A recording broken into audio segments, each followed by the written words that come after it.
nós precisamos ouvir, Senhor. Prepara seu vaso, Senhor. Enche, Senhor, com teu azeite, Senhor, para que ele possa transbordar da tua presença, Senhor. Usa o pastor Gladstone para a honra e glória do teu nome. Assim nós agradecemos desde já, Senhor, as maravilhas que o Senhor tem feito e vai fazer no meio do teu povo, em nome de Jesus. Amém e amém. Deus abençoe, meu irmão.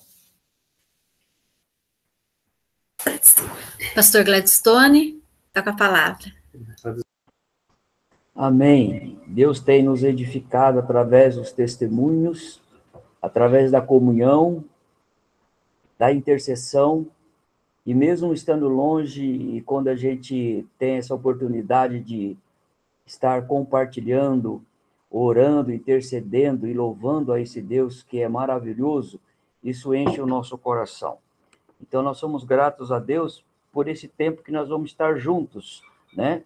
E eu gostaria de continuar, eu acho que é o último momento agora, Êxodo capítulo 14, né? Eu gostaria de ler agora só aqueles primeiros versículos. Disse então ao Senhor a Moisés: por que você está clamando a mim?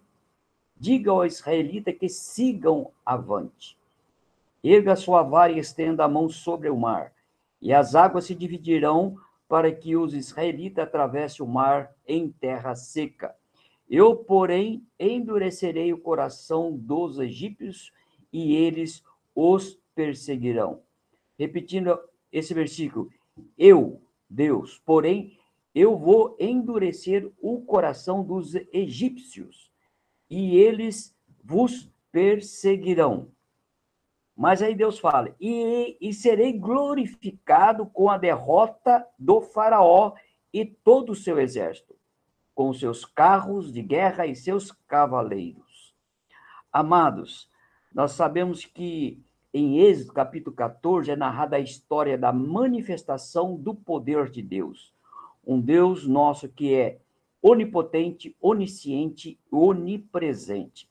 Isso nós vemos declarado no Salmo 139, até de uma maneira muito pessoal, muito particular, que Deus sabe a palavra que nós ainda não pronunciamos, ele sabe o nosso sentar, o nosso deitar, né, o nosso caminhar. Esse Deus sabe de todas as coisas, e foi ele mesmo que nos criou de uma maneira maravilhosa no seio da nossa mãe. Então, é um Deus soberano sobre todas as coisas. E nós já refletimos sobre algumas orientações descritas no texto de Êxodo capítulo 14. O primeiro foi que o caminho mais óbvio para a terra de Canaã, a terra prometida por Deus, seria pelo norte do deserto de Sur. Mas Deus os mandou por um outro caminho. Amados, essa decisão de seguir uma outra rota, um outro caminho, foi do Senhor. Pergunto, você está no caminho aonde Deus o colocou? Então continue. Foi Deus que colocou os israelitas em um beco sem saída, podemos dizer, né? Foi Deus que colocou ele num caminho que muitas vezes parecia assim, não tão óbvio, não tão claro, mas por um outro lado. Eu quero que vocês vão por este caminho. E eles obedeceram. Se eu tenho convicção, se você tem convicção que Deus o colocou aonde você está, então você tem que continuar. Mantendo posição, ficando firme, continuando fiel ao nosso Deus. Porque Deus não desperdiça palavra. Aquilo que ele falou é palavra de vida. Vamos obedecer. A segunda orientação de Deus foi a pergunta para Moisés: o que você tem nas mãos, Moisés? Eu tenho uma vara. Então você erga a sua vara e estenda a mão sobre o mar, e as águas se dividirão para que os israelitas atravessem em mar em terra seca. Amados, eu duvido se isso tinha passado pela cabeça de Moisés, em um só momento de estender a vara e a mão sobre o mar. Eu duvido se Moisés tinha pensado nisto. Deus é assim. O nosso Deus é assim. Quando estamos em um beco sem saída, Deus mostra a saída. Deus nos dá a direção que a gente nunca imaginou. nunca passou pela nossa mente. E essa é a beleza e a graça que nós temos da comunhão com Deus. É como Deus falou para o Mário. Mário, eu estou com você, Mário. Continue, Mário. Né? Então, amados, muitas coisas nós não vamos compreender, é verdade, nem entender. Mas se Deus mandou, vamos obedecer, porque Ele tem o melhor. A sua vontade é boa, perfeita e agradável. E Davi escreve lá no Salmo 37, versículo 5, entrega o teu caminho ao Senhor, confia nele, e o mais Ele fará. Aquilo que nós não podemos fazer, Deus vai fazer. Nós não podemos fazer aquilo que Deus é parte de Deus. Então, é a nossa responsabilidade fazer aquilo que compete a cada um. Vamos entregar o nosso caminho, vamos confiar nele, e o mais, Deus vai agir poderosamente, como fez o povo dele lá tirado da terra do Egito. Mas hoje nós vamos meditar na terceira e última orientação. Olha o versículo 17, diz, então eu vou endurecer o coração do faraó e ele os perseguirá. Todavia eu serei glorificado por meio do faraó e todo o seu exército. E os egípcios saberão que eu sou o Senhor. Eles vão saber que eu sou Deus. Eu sou o Senhor de todas as coisas. Você já parou para pensar, amado irmão, minha irmã, alguém que está te perseguindo pode estar sob a ordem de Deus? Pode estar. Então, nós precisamos discernir pelo Espírito Santo o momento em que estamos passando e vivenciando. Nós sabemos também que o inimigo, ele ataca.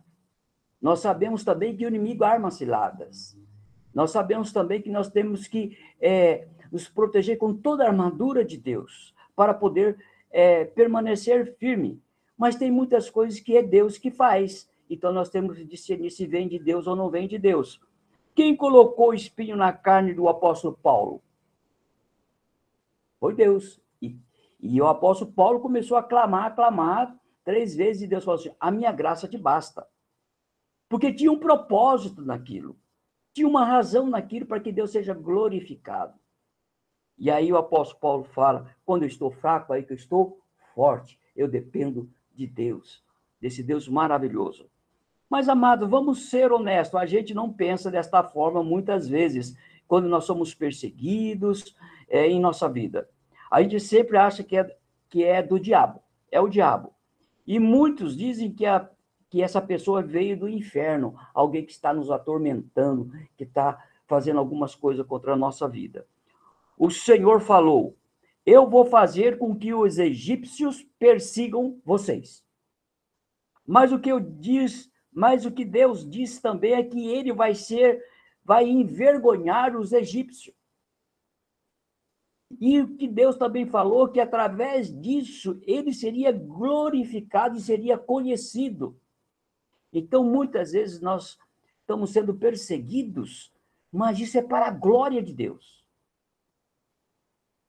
E nós devemos ter esse discernimento pela palavra, pela comunhão com os irmãos, pela intercessão. Irmãos, vamos reconhecer que eu sou o único e verdadeiro Deus. É isso que ele ia fazer com os egípcios. Agora, essa lição nós devemos trazer ao nosso coração, porque eu já ouvi aí mesmo as irmãs falando, testemunhando. Vamos parar de lutar com as nossas próprias forças. É o que a Mi falou. Né? Vamos parar de devolver com a mesma moeda. Não é fácil. Deixa Deus ir à frente. Deixa Deus agir. Eu gostaria de ler o Salmo 37, só alguns versículos. Diz assim, não te indignes por causa dos malfeitores, nem tenha inveja dos que praticam a iniquidade, pois eles, dentro em breve, definharão como a relva e murcharão como a erva verde. Confia no Senhor e faz o bem. Habita na terra e alimenta-te da verdade. Agrada-te do Senhor e ele satisfarás o desejo do teu coração. Entrega o teu caminho ao Senhor, confia nele e o mais ele fará. Fará sobressair a tua justiça como a luz e o teu direito como o sol ao meio-dia. Amados, diz lá o versículo 7, descansa no Senhor, espera nele, pois Deus é a nossa proteção. Olha como difícil a gente descansar e esperar em Deus quando nós somos, de uma forma ou de outra, estando perseguido por alguém ou por uma situação. Amados, mas trazendo agora para nos estender a conclusão de tudo aquilo que nós falamos de Êxodo 14, mais ou menos, é o seguinte, nós refletimos sobre pessoas que estavam em um beco sem saída. E nós vemos aqui vários tipos de pessoas. E o primeiro que nós vemos, quando eles estavam num beco sem saída, o mar na frente, os egípcios atrás, e não tendo para onde fugir, né? Eram os impetuosos. Essa palavra cai muito bem àqueles que são impetuosos, porque a nossa necessidade em defender-nos, nós acabamos agredindo as pessoas. Amado, a sua defesa virá do Senhor. Peça a Deus que o ajude, que de agora em diante o Senhor será a sua defesa. O meu socorro vem do Senhor, que fez os céus e a terra. Ele guardará a tua saída e a tua entrada desde agora e para sempre. O socorro, o Senhor é o nosso socorro. Só precisa de socorro quem se sente que está morrendo, está afogando, que está no beco sem saída. Socorro, Senhor. Mas o socorro do Senhor vai vir. O meu socorro vem do Senhor. Peça ao Senhor que te ajude a entregar todas as lutas no altar de Deus. Vamos colocar. É luta mesmo, porque ali o Salmo, quando a nossa irmã leu o Salmo 23, o que diz? Que ele vai preparar uma mesa na presença de quem? Dos amigos? Dos meus inimigos. E outra coisa, mas ele fala que ele vai ungir a nossa cabeça, aí é a unção nossa que vai fazer toda a diferença. É a unção do Espírito Santo. Peço ao Senhor que o ajude a entregar todas as lutas, dificuldades no altar de Deus, porque a bênção vem do altar de Deus. Toda a graça é do altar de Deus. Diga ao Senhor, não quero mais lutar com as minhas próprias forças e impor as minhas ideias e opiniões, mas somente pelo teu Santo Espírito. Não por força, nem por violência, mas pelo meu Espírito, diz o Senhor. Zacarias 4, versículo 6. Senhor, eu preciso e quero somente confiar no Senhor. O segundo tipo de pessoas que nós vemos quando estão num beco sem saída são os desesperados. Eu não sei se eu me encaixo muitas vezes aqui, né? Ou como impetuoso ou como desesperado. Então, nós precisamos dizer ao Senhor, quando as coisas saem do eixo e não quer mais lançar-se ao mar do desespero. Eu não quero mais lançar-se ao mar do desespero, fico desesperado. Diga também que você também não quer mais fugir da luta. Fugir. Diga que você não quer mais acovardar-se diante dos desafios que a vida lhe impõe. Como nós já ouvimos no nosso culto. No mundo tereis aflições.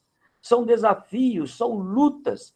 E nós temos que seguir em frente.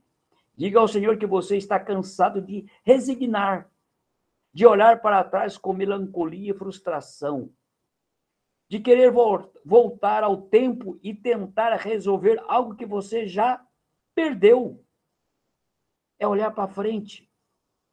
Pois mais importante é que precisamos receber do Senhor é de algo novo para a vida e olhar sempre para o autor e consumador da nossa fé. Eis que faço nova todas as coisas, todos os dias. Se você está em Cristo, você é nova criatura e as coisas velhas já ficaram para trás. Diga ao Senhor que você quer tornar-se uma pessoa que o Senhor desejou e planejou para você. Senhor, o que o Senhor tem para a minha vida? Eu fiquei agora alguns dias lá no sítio do meu pai, resolvendo algumas coisas, e eu fiquei pensando em toda essa situação mesmo pastoral, e eu fiz uma análise tanto pessoal como da vida conjugal, da vida familiar, da vida eclesiástica, e eu tenho motivo somente de gratidão. E na minha oração foi: Senhor, o que o Senhor quer de mim? O que o Senhor falar, eu vou fazer. Eis-me aqui, Senhor. O que o Senhor planejou para mim, eu quero continuar fazendo. Eu quero continuar fazendo para a tua honra e para a tua glória. Eu quero viver para o Senhor e crer sempre que o Senhor tem algo novo para a minha vida. Mas nós vemos também um terceiro, que é aqueles que reclamam. Ficam reclamando de tudo, né? O Senhor quer tratar isso, muitas vezes, na vida dessas pessoas. Porque não pode sair da mesma boca a palavra de bênção e de maldição. Ou eu tenho que glorificar a Deus, vou glorificar a Deus. Então nós pedimos para o Senhor curar os nossos lábios. Tocar nos nossos lábios com a brasa do altar, como fez com o profeta Isaías. Que o Senhor trate do nosso coração queixoso, muitas vezes, e o transforme em um coração agradecido.